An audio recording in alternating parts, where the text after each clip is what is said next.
Olá, bem-vindos ao Innovation for the Future Game World Builder Interview, hoje com o Pedro Garré. Pedro, grato por teres aceito o convite em conversar comigo. Nada, obrigado eu. E um dos temas, há muitos temas que têm apaixonado nestes últimos anos, um deles é a tua Adapt, e eu gostava de falar contigo sobre isso, sobre este Game World que tu tens estado a co-criar com o David nestes últimos anos. O que é, nas tuas palavras, o que é a tua Adapt?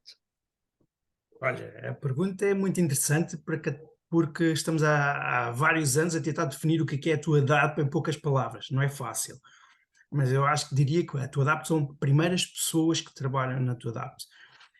A tua DAP é apenas um veículo ou um mecanismo que nós arranjamos via uma empresa, quando criámos a empresa, de facilitar um conjunto de processos e as pessoas que trabalham na tua DAP movem-se ou são motivadas pela causa, e a causa são as alterações climáticas.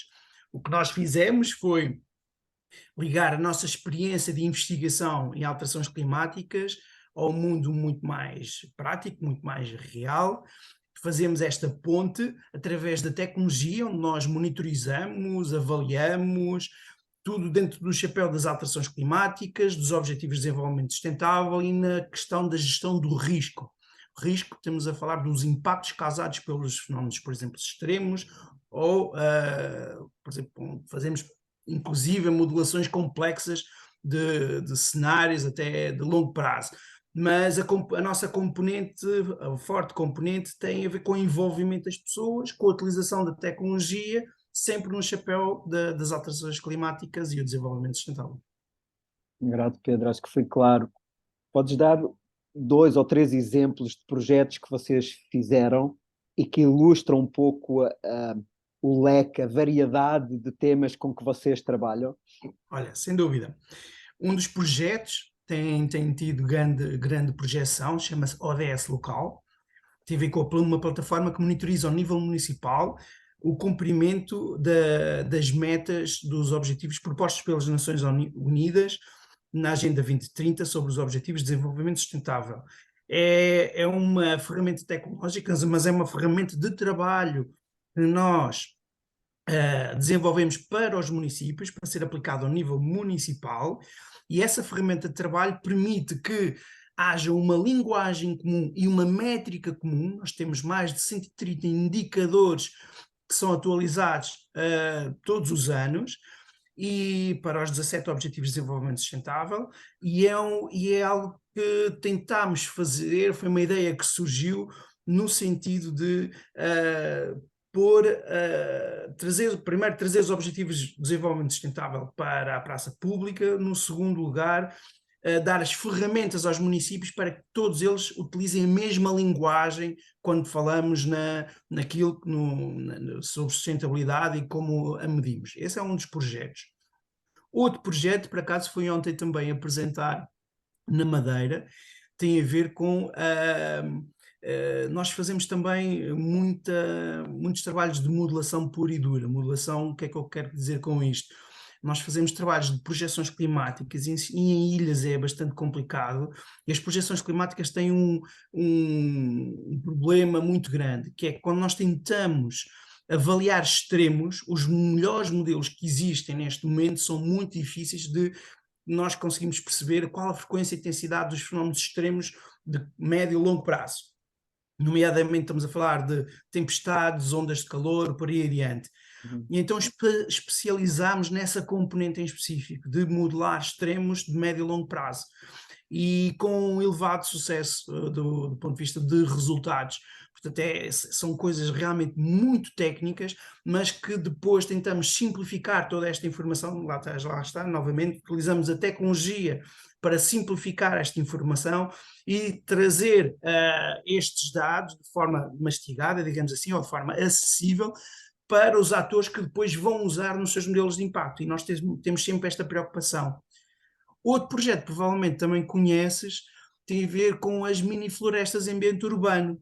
Pronto, também o David, o grande impulsionador dessa metodologia, desse tipo de projetos, é algo que tem vindo a ganhar um momento bastante interessante, é algo que acreditamos, porque é algo prático, ou seja, Aqui a tecnologia também nos ajuda a monitorizar os resultados deste tipo de ações, onde nós monitorizamos a temperatura do ar, a temperatura do solo, a umidade do solo, e perceber isto tudo em tempo real, e perceber se as ações que desencadeamos do ponto de vista científico são robustas e dizem aquilo que toda a gente sente do ponto de vista do conforto térmico, do ponto de vista da retenção de água no solo, do ponto de vista da biodiversidade, e portanto nós temos sempre este cunho científico para aquilo que trazemos, e isso acho que é uma imagem de marca, digamos assim, daquilo que é a Tua Adapt.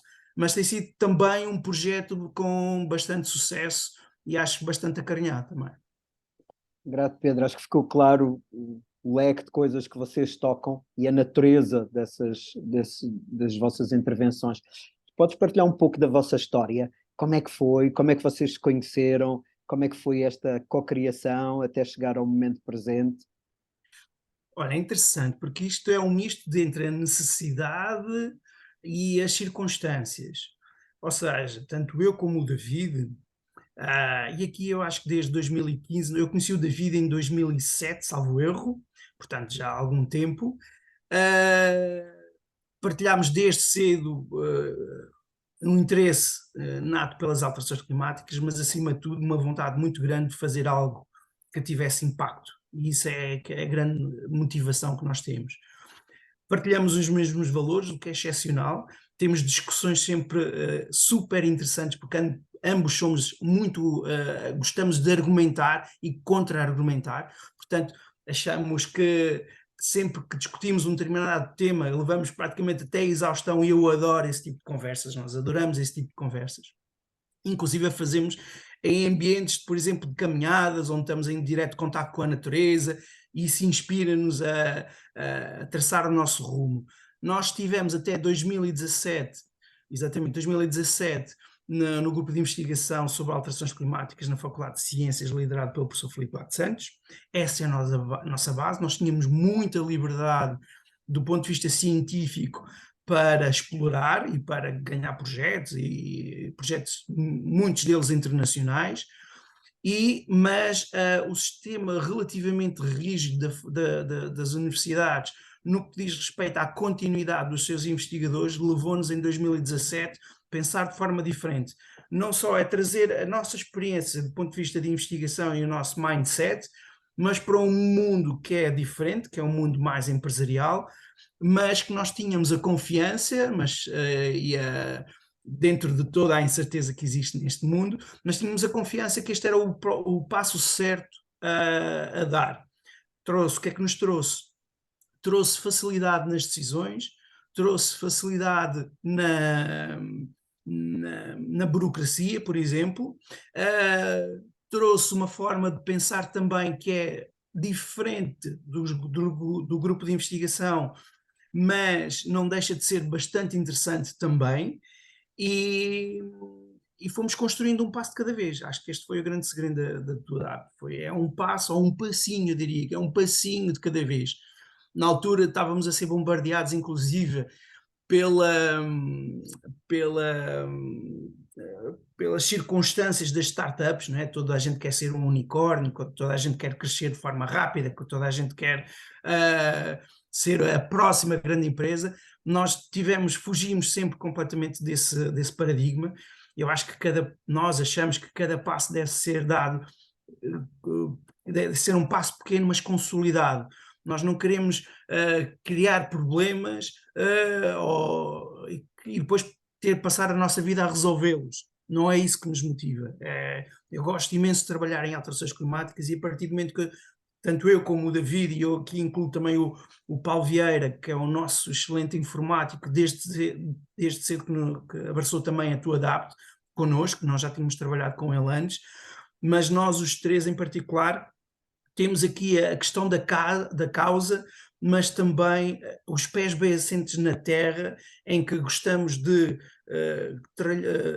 trilhar o nosso caminho de forma consistente, à velocidade que tiver que ser, mas sem nos atropelarmos, sem tomarmos decisões que depois nós fiquemos amarrados a essas decisões e isso se torna um problema mais tarde. Grato, Pedro. Deixa-me fazer aqui alguns pontos. O Gil fez uma entrevista, tem uma entrevista gravada aqui no Innovations for the Future Graham World Builder Interview sobre o centro de investigação, do qual vocês fizeram parte todos em conjunto, e o David Avelar também gravou, também está gravada a entrevista com ele, em particular sobre o PermaLab, que foi um grande Action Research laboratório que existe, continua a existir na Faculdade de Ciências e do qual vocês são co-criadores e onde todos nós aprendemos muito, vocês mais do que eu, mas eu também aprendi muito com vocês lá nesse contexto. E tenho-me sentido inspirado tem-me inspirado para fazer outras coisas fora do contexto e provavelmente até vamos ver nascer algo que eu espero que a tua Adapt participe na zona de Campo Lido. Veremos o que é que vai acontecer. Portanto, quero fazer estes pontos para se perceber que há um ecossistema aqui, não é? Que e de facto esta ideia de inovação, este driver de inovação está muito presente naquilo que foi a semente que vocês conseguiram ter em conjunto no centro de investigação e que é espantoso ver os frutos que continuam a germinar as sementes que germinam e os frutos que resultam dessa. E para mim, quer o ODS, quer a Tânia Flores, mereciam uma entrevista destas per si, portanto uma conversa per si, pela riqueza dos projetos em si, o que é que eles são, e por serem em si fenómenos complexos que abrem universos de colaboração muito vastos, qualquer um deles, não é? E podíamos também ir à rede Convergir, bem, há uma quantidade de projetos onde vocês têm estado envolvidos que são de facto merecedores de reflexão e de serem divulgados porque têm benefício para todos nós. Então, feita esta ponte, feita estas ligações com aquilo que está no ecossistema, tanto tornar visível aquilo que está invisível, aquilo que eu gostava de perguntar, que as tuas partilhas me trouxeram e puseram em cima da mesa quais são o que têm sido os principais desafios da tua Adapt em falar com a comunidade em geral, com a sociedade em geral, porque sair do centro de investigação, sair desta dinâmica da ciência que se fecha sobre si própria para um paradigma onde a ciência se abre e se aplica no contexto real, seja no município, seja junto de movimentos de cidadãos, seja junto de empresas, tem os seus desafios e vocês têm lidado com isso, não só na tua Adapt, já vinham a lidar com o centro pela forma e pela metodologia que o centro utilizava de investigação, mas como é que tem sido isso na tua Adapt e como é que vocês têm lidado com esse desafio que parece um desafio relevante para muitos de nós que estão nas fronteiras da cultura, não é? Que estão a co-criar aquilo que não é mainstream, que não está no centro do que hoje se faz. Excelente pergunta. Olha, deixa eu ver se consigo estruturar aqui em algo que seja coerente. Portanto, o mundo de investigação é diferente do mundo empresarial, ok?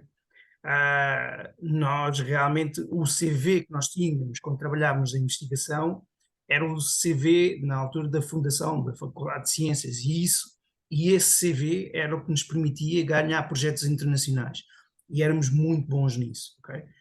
E com isso ganhámos muita experiência do ponto de vista da investigação. Quando decidimos fazer esta ponte para o mundo empresarial, o mindset é diferente, não basta seres bom, tens que ser alguém de confiança, ok? E às vezes, e eu não sei que peso que tens que ter, se mais alguém de confiança ou se mais bom tecnicamente, estás a perceber? Estes pesos ainda é algo que estamos a aprender a lidar, ok? Mas, no entanto, nós sabemos, por exemplo, quando lançámos o projeto ODS local, sabíamos que, apesar de termos toda a confiança que tecnicamente nós conseguimos executá-lo de uma forma tão boa ou melhor do que os melhores projetos que existem dentro dessa área, e eu acredito que hoje temos uma referência a nível mundial sobre que é a aplicação da Agenda 2030 ao nível local, mas sabíamos que sozinhos não tínhamos pouca, ou seja, não tínhamos força para alavancar este projeto.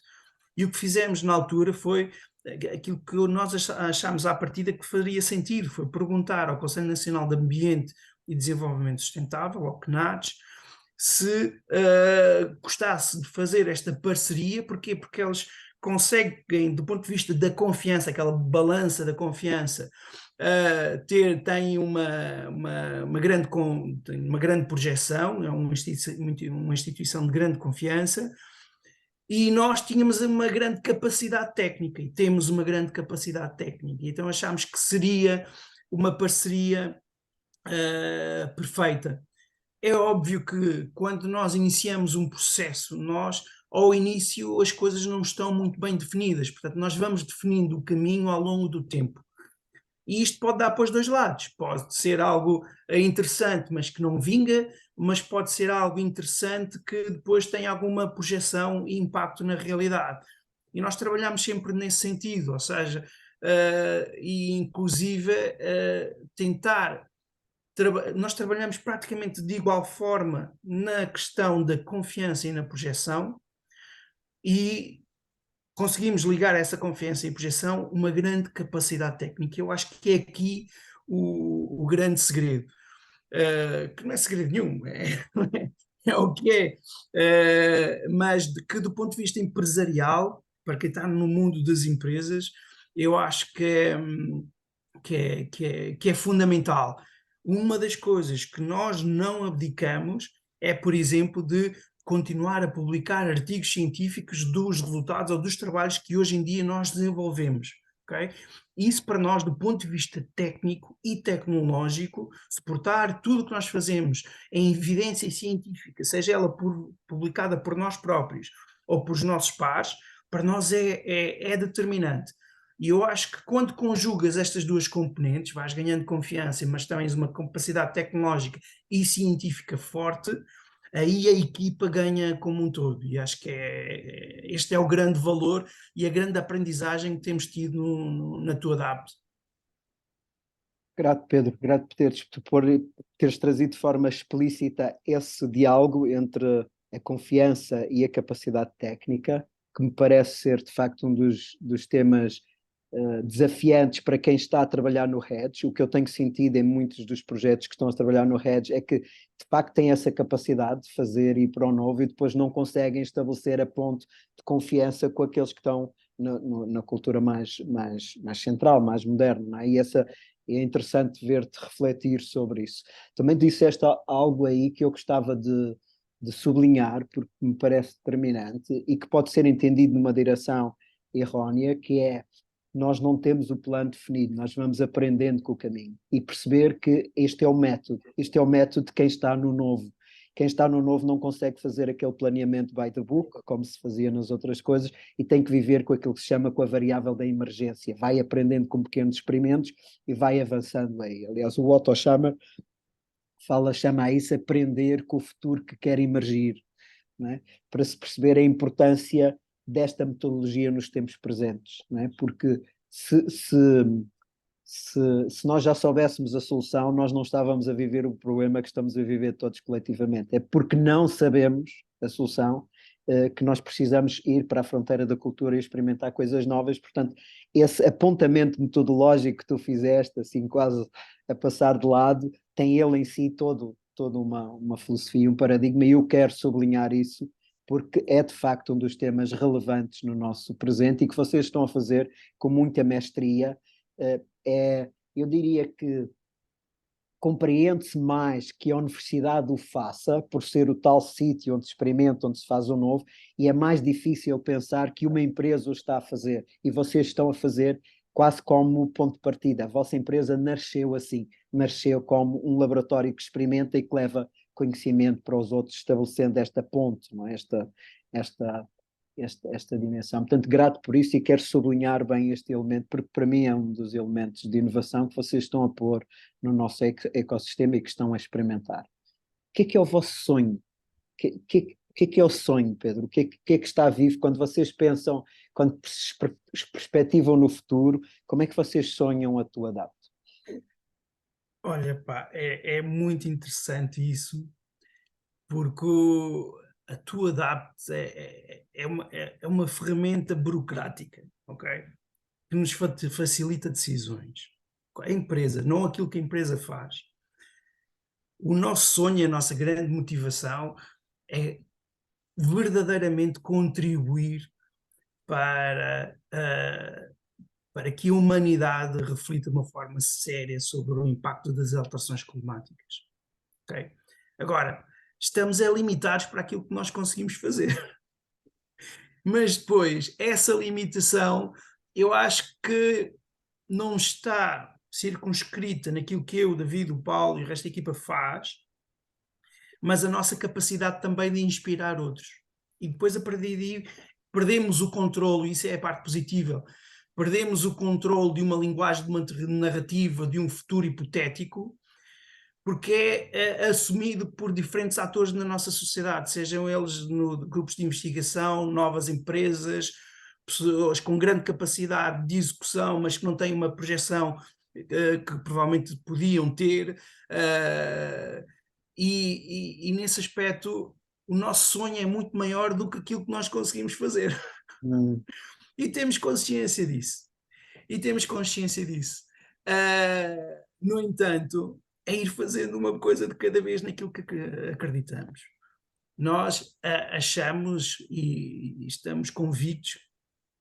Ao início, por exemplo, vou dar um exemplo, quando trabalhas em grupos de investigação, tens uma perspectiva internacional bastante forte. Nós, quando criámos a TuAdapt, ao início até por mau hábito nosso, talvez, fazíamos a maior parte dos conteúdos em inglês e tudo isso, mas nós começámos a focar-nos cada vez mais no português e na escala local. E nós temos vindo a descobrir que a nossa capacidade de ação ou de agir ou de fazer algo real materializa-se muito mais facilmente ao nível local, regional.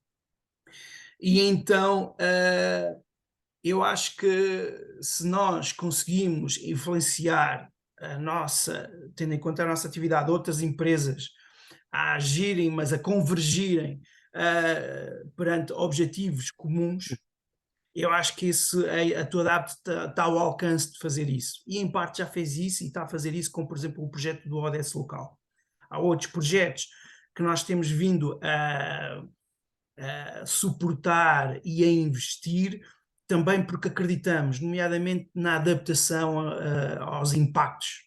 E não é que tenham dado frutos, assim, ou frutos significativos, mas acreditamos tanto que esse é o caminho, que é difícil nós abandonarmos projetos cujas ideias podem ser, do ponto de vista financeiro ou do ponto de vista económico, um suicídio, mas abandonar esse caminho para nós não está fora de questão, completamente fora de questão. Portanto, é um misto entre aquilo que acreditamos e aquilo que conseguimos fazer e a forma como podemos ou tentamos influenciar os outros à nossa volta para seguir o mesmo caminho.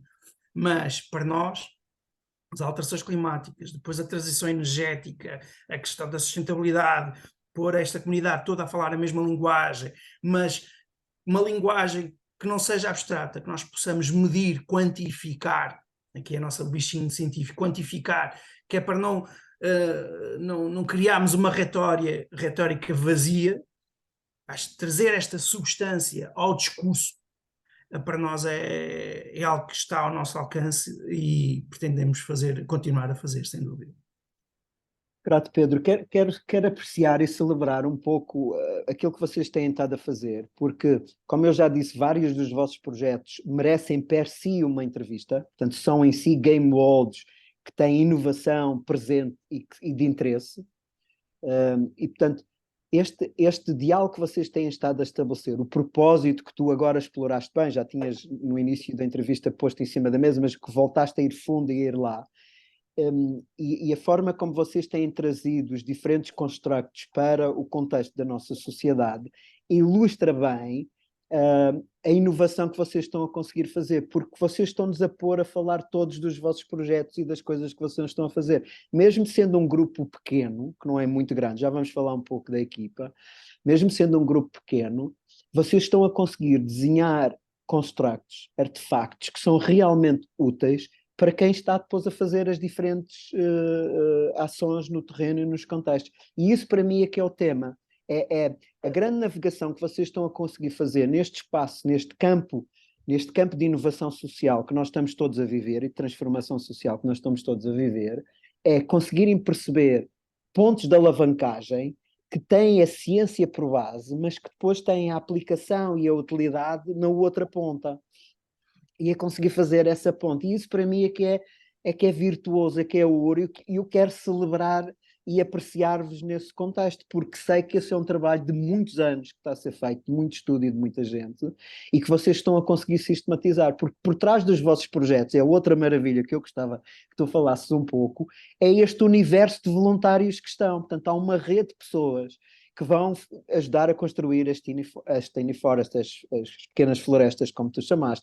Há uma rede de pessoas que está por trás destes projetos ligados aos municípios, da rede Convergir, do Permalab, por aí fora. Portanto, é infinita, não é? O alcance, a extensão da rede de voluntariado que está por trás destes projetos é incrível. Portanto, vocês conseguem tocar em várias vertentes destes desenhos de natureza colaborativa que estão em cima da mesa, porque são financiados muitas vezes por entidades externas, como uma fundação ou um fundo, envolvem a universidade, têm empresas envolvidas, têm a sociedade civil envolvida com as redes de voluntários, têm tecnologia presente, tecnologia digital, mas tecnologia também inerente às alterações climáticas, aos modelos de desenvolvimento.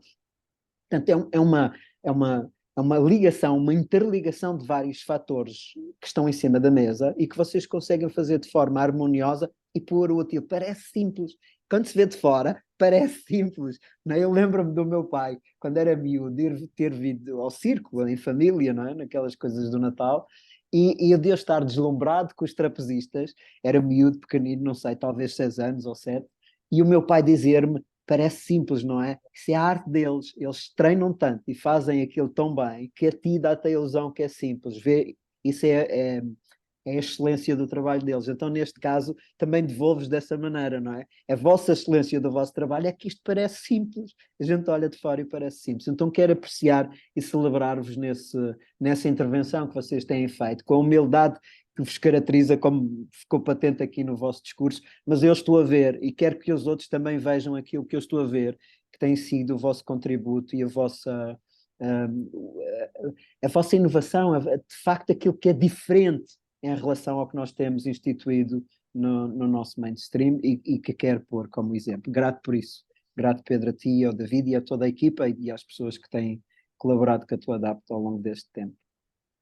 Sim, pá, acho que tocaste aí em pontos que nós abraçamos e, por exemplo, o parece simples é muito interessante.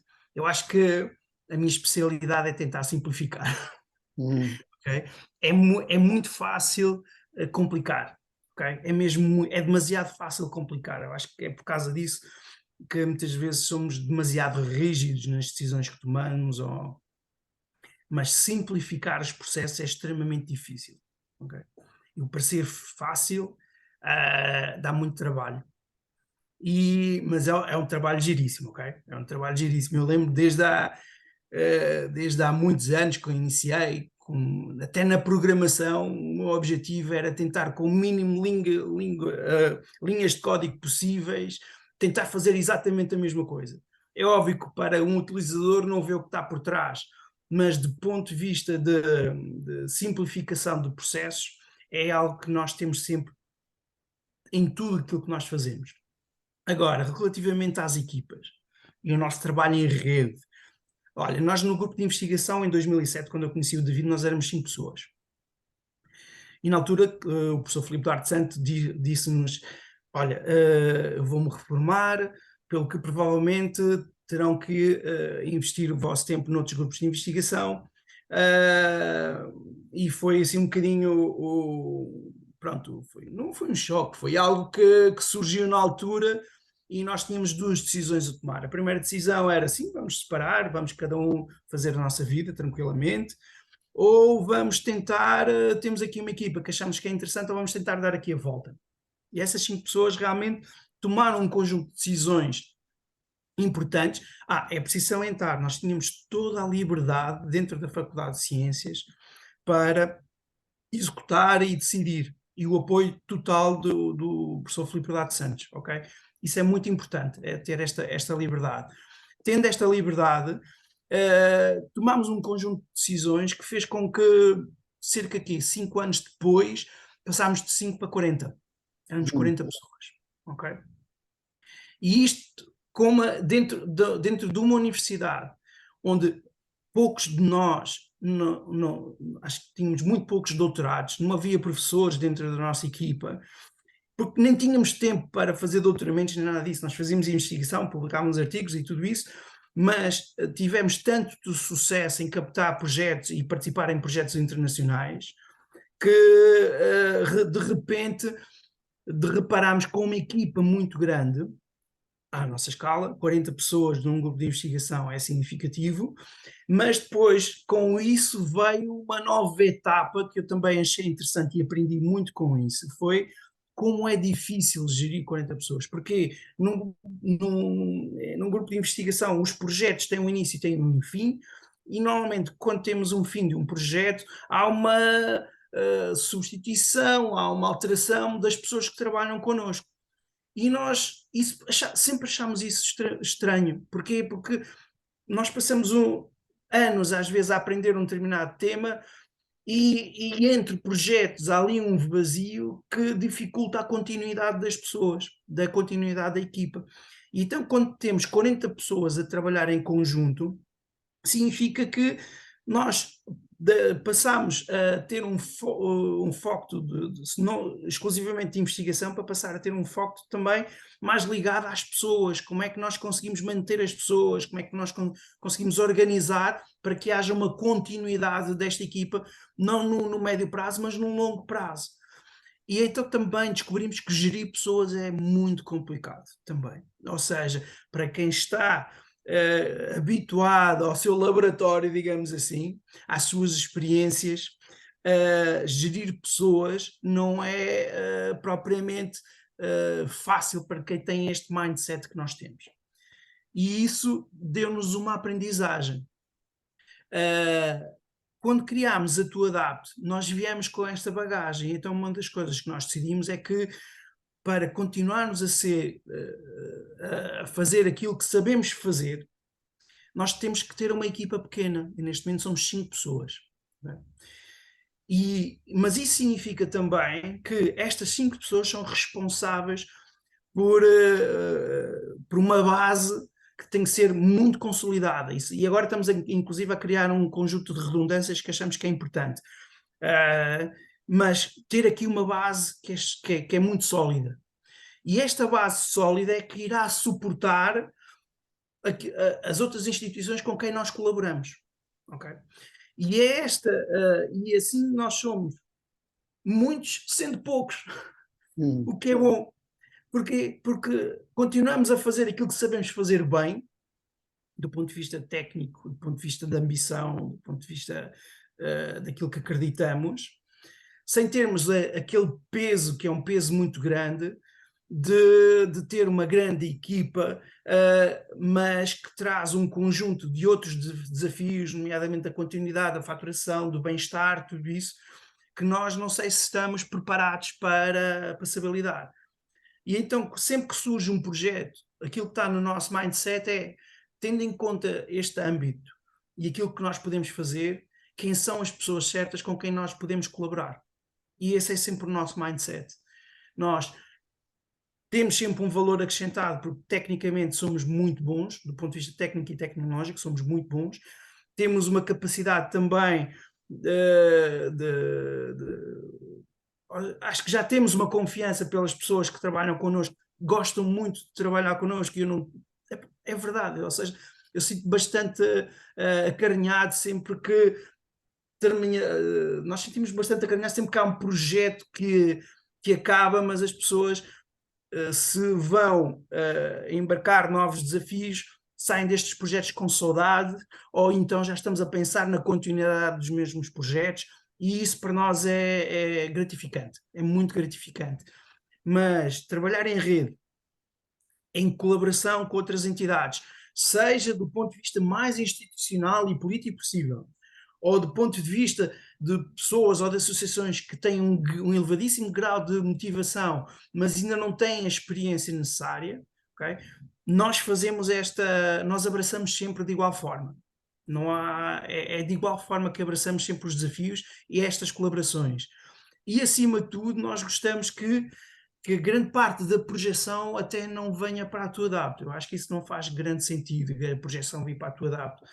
Eu acho que a projeção deve ser feita para estas redes que nós criamos de colaborações, porque, porque se nós assegurarmos a parte mais técnica, estas pessoas têm o tempo, a disponibilidade e a ambição de assegurar outras componentes que nós não temos essa capacidade, mas acima de tudo devem ter também a projeção e a confiança e gerar um nível de confiança que permite expandir cada vez mais as instituições com quem nós colaboramos.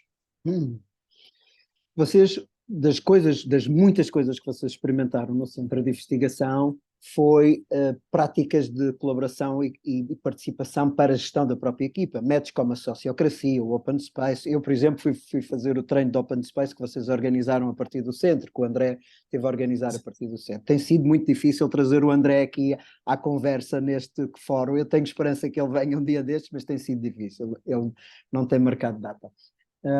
Mas isto para dizer que vocês, portanto, a vossa contribuição está em muitos planos. A contribuição que o centro teve, isso também está bem explanado na entrevista do Gil, foi em muitos planos.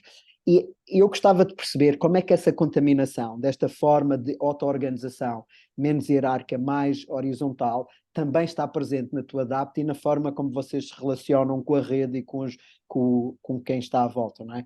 Como é que isso está a funcionar aí? Porque é mais uma daquelas coisas que tem sido muito comum aqui nas entrevistas, que é, nós estamos tão habituados, neste caso tu estás tão habituado com este tema, ele é tão presente em ti há mais de uma década, que a gente esquece que o mainstream não é assim. Portanto, o nosso dia-a-dia é assim, mas o mainstream não é assim. Então eu gostava de te ver falar um pouco disso, dessa experiência de colaboração, de cocriação, dessa mais horizontalidade que vocês experimentaram dentro do centro e no contexto da tua DAP e também para fora. Como é, como é que tem sido, o que é que vocês têm experimentado?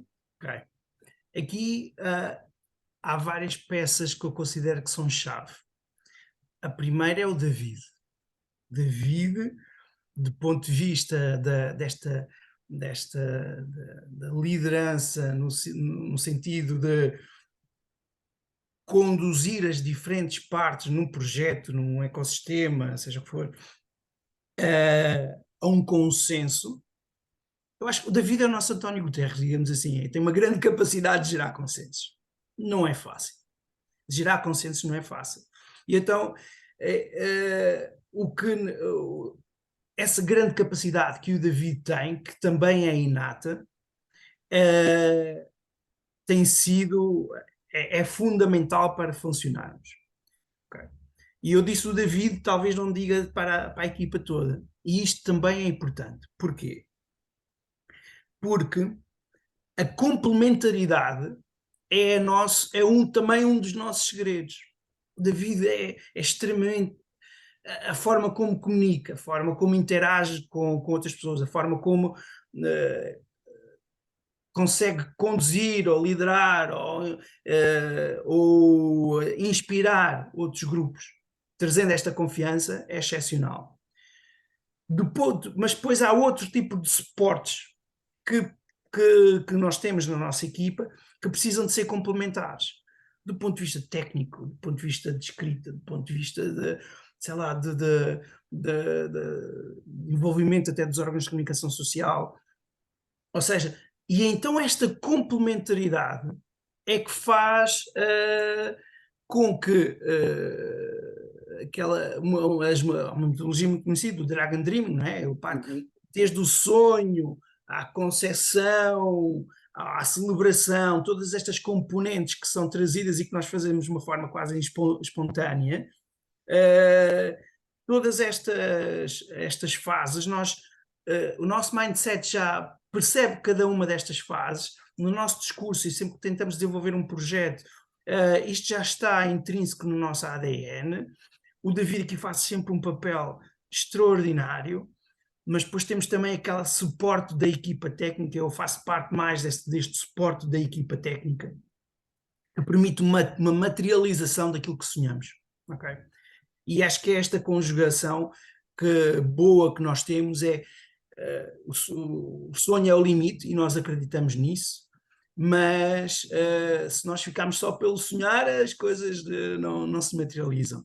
E então temos a sorte de termos também uma excelente equipa que consegue materializar e muitas vezes ultrapassar os sonhos que foram sonhados.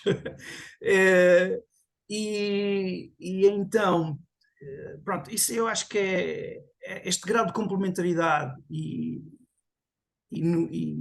experiência que temos no envolvimento das pessoas, seja no grupo de investigação, seja agora nos projetos mais da empresa, seja nas Tiny Forest, seja isso, eu acho que há aqui uma grande capacidade, por um lado, de confiança que as pessoas têm vindo a ter quando trabalham connosco, mas, acima de tudo, eu acho que tem sido fácil transportar o nosso sonho também para outras entidades, outras pessoas. E ao transportarmos esse sonho para outras pessoas, e quando este sonho é recebido, cria-se aqui uma energia que é muito boa, que nos faz seguir em frente. E esta é a energia, é manter estes níveis de energia, digamos assim, que tentamos sempre fazer, e isso não é fácil, não é fácil. Pedro, então, o Virgílio já veio falar sobre o Dragon Dreaming, também está gravado já uma entrevista sobre o contexto. Vocês usam no dia a dia práticas circulares, estão em círculo, usam métodos de natureza sociocrática para tomar decisões, este tipo de coisas estão presentes no dia a dia. Vocês, tu na tua perspectiva, vês a tua ADAPT como uma organização auto-organizada, um pouco já não no paradigma da hierarquia, mas mais no paradigma do círculo e da auto-organização? Olha, hierarquia não é connosco, ok? É, não quer dizer com isso que eu e o David, como fundadores da TuaDAPT, provavelmente não discutimos todos os temas com a equipa. Porque eu diria que 60% ou 70% dos temas que discutimos são apenas é aquilo que faz parte de uma discussão saudável, são faits são coisas, são filosofias de uma linha de pensamento que eu e David precisamos de estar sempre a alimentar para organizar as nossas ideias. E é só quando nós temos as ideias minimamente organizadas, ou quando achamos que temos as ideias minimamente organizadas, é que iniciamos esse ciclo com o resto da equipa de discussão mais alargada.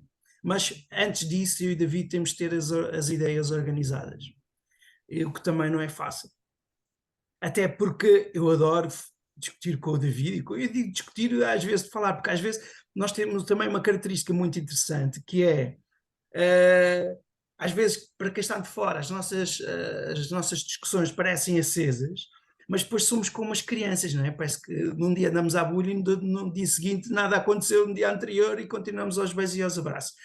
E eu acho que esta capacidade que nós temos de organizar as nossas ideias através de passamos horas e horas a falar um com o outro, é muito interessante, e ter alguém de confiança é muito bom.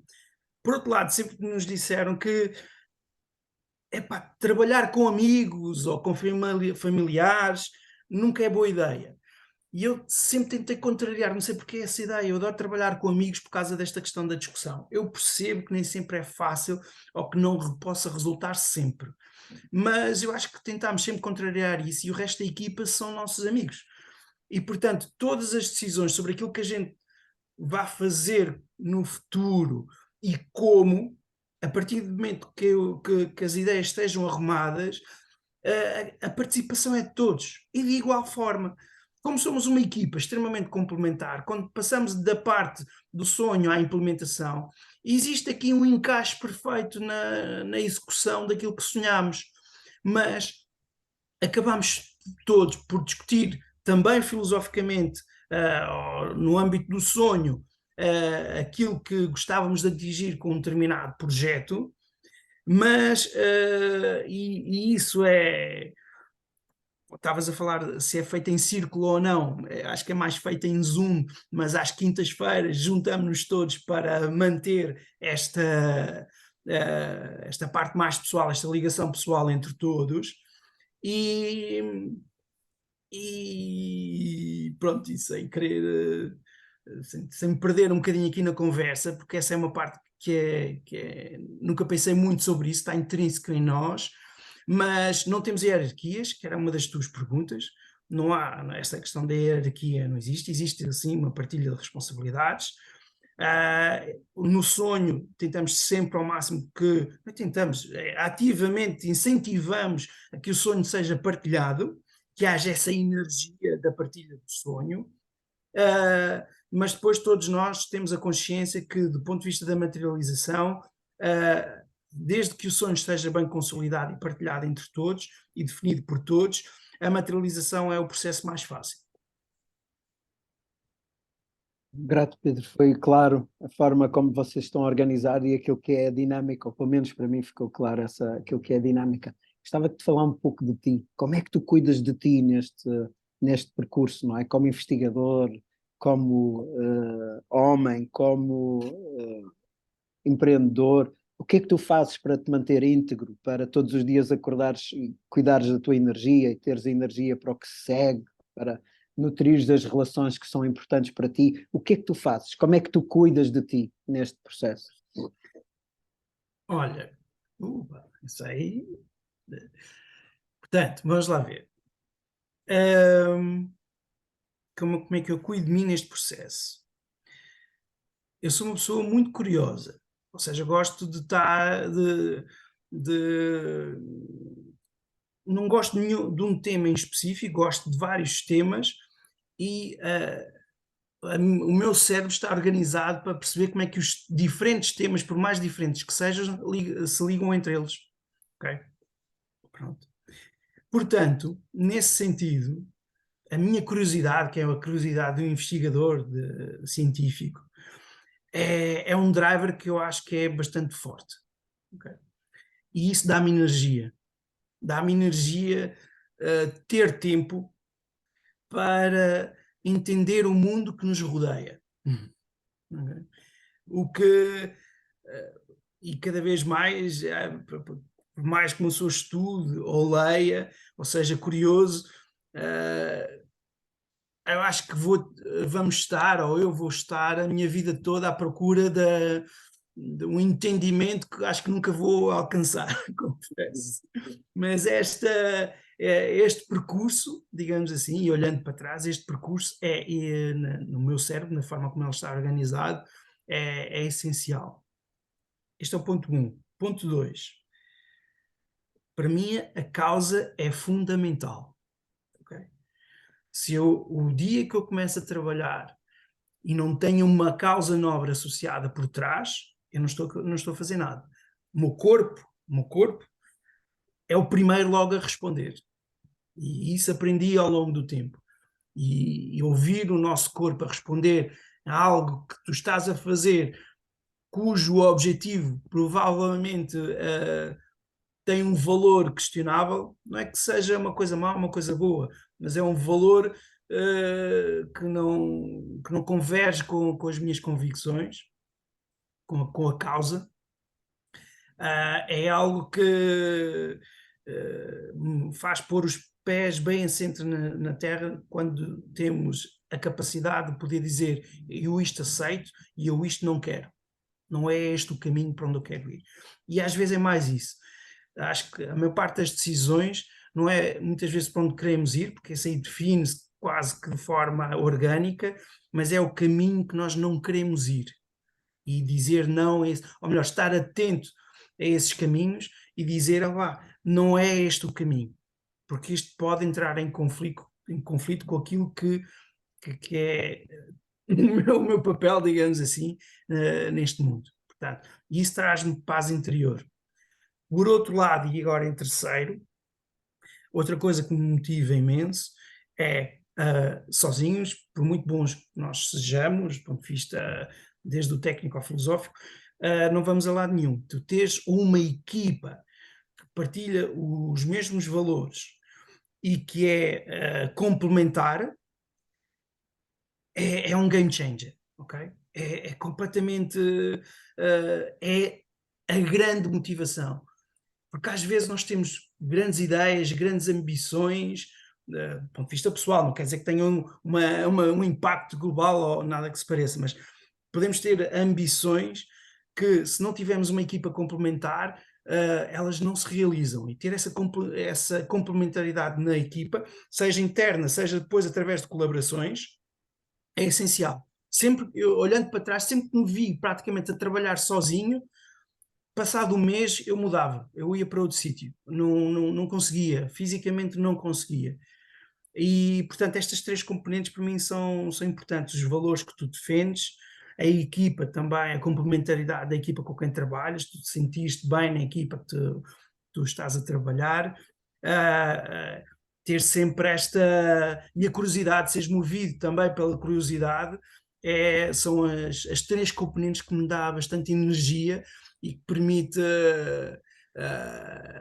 encarar o meu tempo e o meu espaço, digamos assim, de uma forma bastante interessante.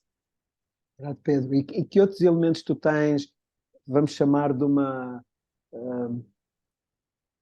higiene física, emocional, energética, não é? Tipo, estar em contato com a natureza, ter uma horta, tempo para a família, dar um mergulho no mar, leitura, enfim, meditar, cuidado com a alimentação. Portanto, dentro deste tipo de coisas, quais são aqueles que te mais chamam e que tu fazes numa periodicidade diária, semanal, mensal, para te nutrires, para te manteres íntegro naquilo de quem tu és?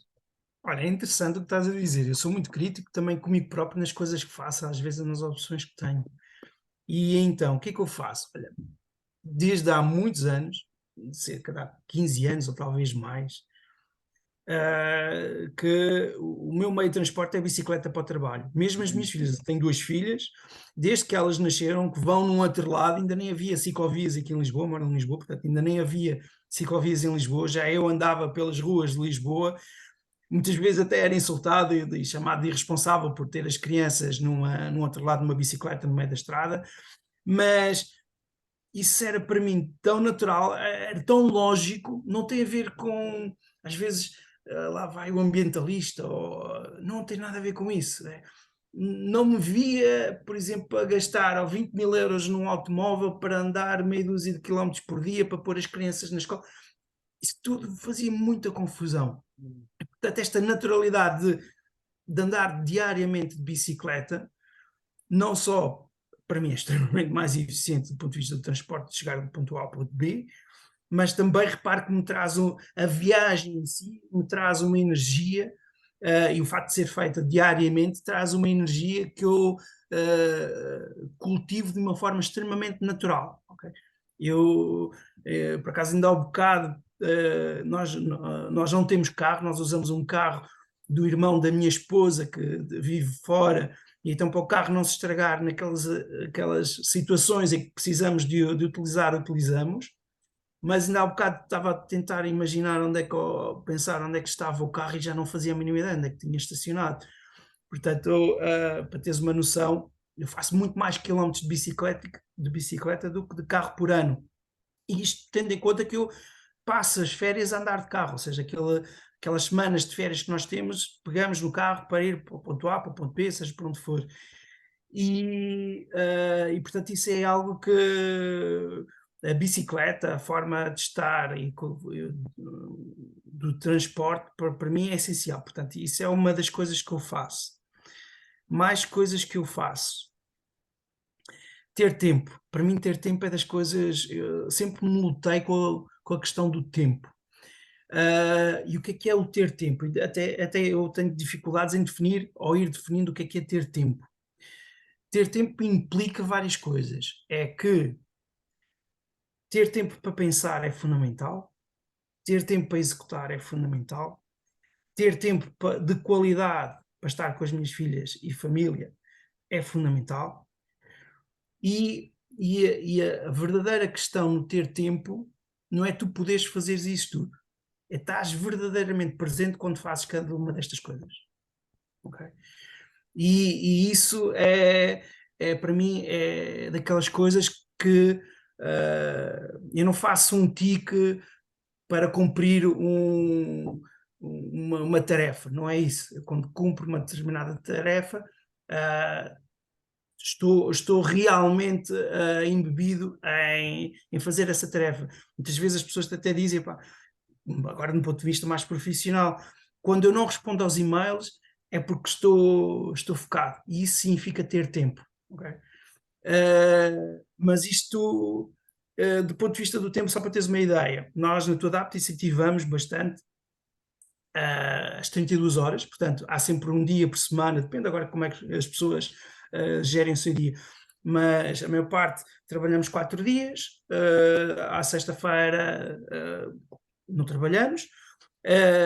Se nos dizem que há aqui a grande questão da produtividade, no nosso caso em particular, eu acho que somos muito mais produtivos desta forma, até porque todos nós temos filhos e filhos pequenos, e isso, a sexta-feira, pelo menos no meu caso, é essencial para teres aquela energia para despenderes durante o fim de semana, para passares tempo de qualidade com a família, isso é importantíssimo.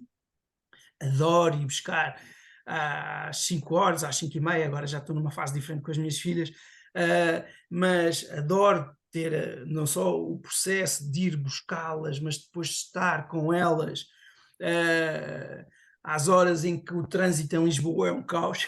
Nunca senti essa questão do trânsito em Lisboa, e portanto quando as vais buscá-las à escola, quando estás com elas, já estás com um espírito totalmente diferente, que não estás com a cabeça num sítio e o corpo no outro, não, é tentar que a cabeça e o corpo estejam exatamente no mesmo sítio. E são estes os exercícios, não faço assim na alimentação, não sou. Eu sei que tenho uma grande facilidade em engordar, portanto, não é que haja aqui um controlo muito grande ou seja, não estou sempre a pensar na quantidade de calorias que como, não é essa, não é de todo, não é isso, mas na qualidade da comida, na fruta, nós temos, por exemplo, tu deves conhecer muito bem, somos cooperantes da Herdade do Freixo do Meio, para nós isso é essencial, portanto, saber como é que a nossa comida é produzida, onde é que ela vem, e temos este contrato direto com alguém de muita confiança que despende muita energia para nos alimentar. Para nós, nesse sentido, é muito importante, não só pela causa, pelo projeto, mas também pelas calorias que ingerimos, dado aos resultados, aos bons resultados desse tipo de projetos. Espero também em breve ter cá o Alfredo ou alguém da Herdade do Freixo aqui a falar do projeto, do Game World que eles têm estado a construir já ao longo de várias décadas, no caso deles. Grato, Pedro, grato pela conversa. Estamos aqui a 1 hora nesta partilha, o tempo voou. Grato por teres aceito este convite e por teres-te mostrado, por teres aberto, quer a ti, ao teu coração, quer àquilo que é a essência e o propósito da TuaDapt e como é que vocês veem o mundo a partir desse lugar. Obrigado, Marco. Acho sempre um prazer falar contigo.